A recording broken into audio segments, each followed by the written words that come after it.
आज हम बात कर रहे हैं चीन की एक बस की, जिसका रूट नंबर 375 था। दरअसल चीन के बीजिंग शहर में एक ऐसी घटना घटने का दावा किया जाता है जिसके कारण आज भी लोग देर रात बसों में सफर करने से डरते हैं। रूट नंबर 375 की भूतिया बस की कहानी यहाँ 2 दशकों से भी ज़्यादा समय से बताई जा रही है। कहानी में कितनी सच्चाई है, इस बारे में कुछ भी कहना ठीक नहीं है। हालांकि बीजिंग की कई वेबसाइट समेत कई अंग्रेजी वेबसाइट पर इस बारे में काफ़ी कुछ बताया गया है। बात 14 नवंबर 1995 की है। नवंबर का महीना था, इसलिए ठंड भी अपने चरम पर थी। घने कोहरे के साथ ठंडी हवाएं तेज चल रही थी। इस दौरान चीन की रूट नंबर 375 बस अपने निर्धारित समय पर yuan Ming Hwan bus terminal से फ्रेग्रेंट हिल के लिए निकलती है। बस यात्रियों से खचाखच भरी हुई थी। हालांकि जैसे जैसे स्टेशन नजदीक आते, यात्री भी धीरे धीरे बस से उतरने लगते। कुछ ही देर में बस पूरी तरह खाली हो गई। अब बस में सिर्फ एक ड्राइवर और एक महिला कंडक्टर ही बचे थे। फ्रेग्रेंट हिल की यात्रा अभी भी लंबी थी, क्योंकि अभी भी 7 पड़ाव और बाकी थे। लगभग आधी रात हो चुकी थी और चारों ओर सन्नाटा था। जिस रास्ते से ये बस जा रही थी वो रास्ता गांव और घने जंगलों से होकर गुजरता था। 1-2 स्टेशन पार करने के बाद बस संख्या 375 समर पैलेस बस स्टॉप पर रुकती है। यहाँ से एक बूढ़ी औरत, एक 19 साल का लड़का और एक कपल बस में चढ़ते हैं। कपल ड्राइवर के पीछे वाली सीट पर बैठता है और जबकि लड़का बस के गेट बगल वाली सीट पर बैठता है। वहीं बुजुर्ग महिला लड़के के ठीक पीछे बैठी है। अब बस में कुल 6 लोग थे, 4 यात्री और 2 बस कर्मचारी। बस फिर से अपने स्टेशन की ओर चल पड़ती है। अंदर का माहौल बिल्कुल शांत था। दूर दूर तक इन 6 लोगों के अलावा कोई इंसान नजर नहीं आ रहा था। करीब 4 और स्टॉप पार करने के बाद बस ड्राइवर को सड़क किनारे 2 लोग खड़े दिखे। यह देखकर पहले तो ड्राइवर ने बस रोकने के बारे में नहीं सोचा, क्योंकि जहां वो लोग खड़े थे वो कोई बस स्टॉप नहीं था। हालांकि महिला कंडक्टर के समझाने के बाद ड्राइवर ने बस रोक दी, क्योंकि यह इस रूट की आखिरी बस थी। खैर, बस रुकती है और वे पिछले दरवाजे से प्रवेश करते हैं। तभी हैरान करने वाली बात ये हुई कि बस के अंदर 2 नहीं बल्कि 3 लोग आए, जबकि बाहर सिर्फ 2 ही लोग नजर आए।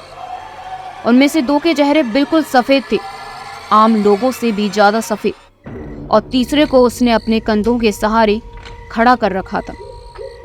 तीसरे शख्स का सिर नीचे की ओर था, उसके बाल बिखरे हुए थे और चेहरा पूरी तरह से ढका हुआ था।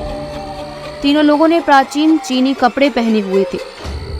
ये तीनों यात्री बस की सबसे पीछे वाली सीट पर बैठे। बस से अशांति को रोकने के लिए महिला कंडक्टर ने लोगों को समझाया कि हो सकता है कि ये लोग किसी ड्रामा कंपनी में काम कर रहे हों और देर रात होने या घर जाने की जल्दी के कारण ये लोग अपने कपड़े उतारना भूल गए हों। यहाँ से बस रूट नंबर 375 आगे बढ़ती है। बुढ़िया बार बार पीछे मुड़कर देख रही थी। जब अगला पड़ाव आता है तो युवा जोड़ा वहां उतर जाता है। अब बस में कुल 7 लोग थे। वृद्ध महिला अब भी बार बार मुड़कर उन 3 लोगों की ओर देख रही थी। उसे वो लोग अजीब लग रहे थे, लेकिन बाकी लोग अपने में व्यस्त थे। लेडी कंडक्टर भी ड्राइवर से बात करने में व्यस्त हो गई। करीब 2-3 किलोमीटर ऐसे ही जाने के बाद वृद्ध महिला सामने बैठे लड़के को थप्पड़ मारती है। महिला जोर से चिल्लाते हुए कहती है, मेरा पर्स कहाँ है? उसे जल्दी मुझे लौटा दो। यह सुनकर लेडी कंडक्टर बुजुर्ग महिला से कहती है, उसने आपका पर्स नहीं चुराया है, वह आपके सामने बैठा है। लड़के ने भी अपनी सफाई में यही बात कही, लेकिन बुढ़िया अपनी बात पर अड़ी रही। वह लड़के को पुलिस के हवाले करने की बात करने लगी। ड्राइवर और महिला कंडक्टर वृद्ध महिला को समझाते रहे, लेकिन वह नहीं मानी। उन्होंने ड्राइवर से अगले स्टॉप पर बस रोकने को कहा। जैसे ही बस रुकी, वृद्ध महिला ने लड़के को कॉलर से खींचकर बस से नीचे उतार लिया और बस वापस अपने स्टेशन की ओर चल पड़ी। अपने साथ हुई इस घटना से लड़का काफी परेशान था। लड़के ने वृद्ध महिला से कहा कि मैंने आपका पर्स नहीं चुराया और आपके गलत आरोप के कारण मेरी आखिरी बस छूट गई। अब मैं घर कैसे जाऊंगा और आप मुझे कौन से थाने ले जा रहे हो, क्योंकि यहाँ आसपास कोई पुलिस थाना ही नहीं है। तभी बुजुर्ग महिला लंबी गहरी सांस लेकर लड़के से कहती है, मैंने तुम्हें पुलिस स्टेशन ले जाने के लिए बस से नहीं उतारा और ना ही तुमने मेरा पर्स चुराया। मैंने आपकी जान बचाने के लिए यह आरोप लगाया है। बूढ़ी औरत कहती है, याद है वो 3 लोग जो आखिरी बार बस में चढ़े थे? मैं पूरे रास्ते उन पर नजर रखे हुए थी।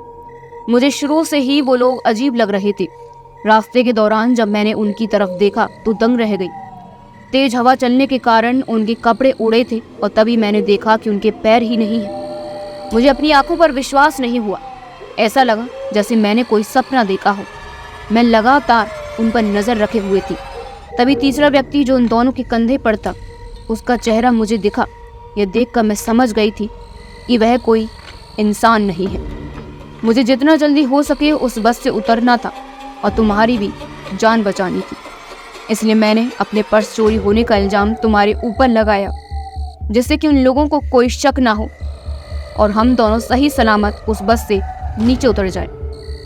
इसके बाद बुजुर्ग महिला और लड़का तुरंत पुलिस स्टेशन जाते हैं और पुलिस कर्मियों को अपने साथ हुई घटना के बारे में बताते हैं। हालांकि यहाँ कोई भी उनकी बातों पर विश्वास नहीं करता है। पुलिस उन्हें घर लौटने की सलाह देती है। इसके बाद वृद्ध महिला और लड़का अपने अपने घर चले जाते हैं। अगली सुबह 15 नवंबर को पुलिस को सूचना मिली कि युआन मिंग हुआन के बस टर्मिनल से फ्रैग्रेंट हिल तक जाने वाली रूट बस संख्या 375 गायब है। बस अपने निर्धारित टर्मिनल पर नहीं पहुंची।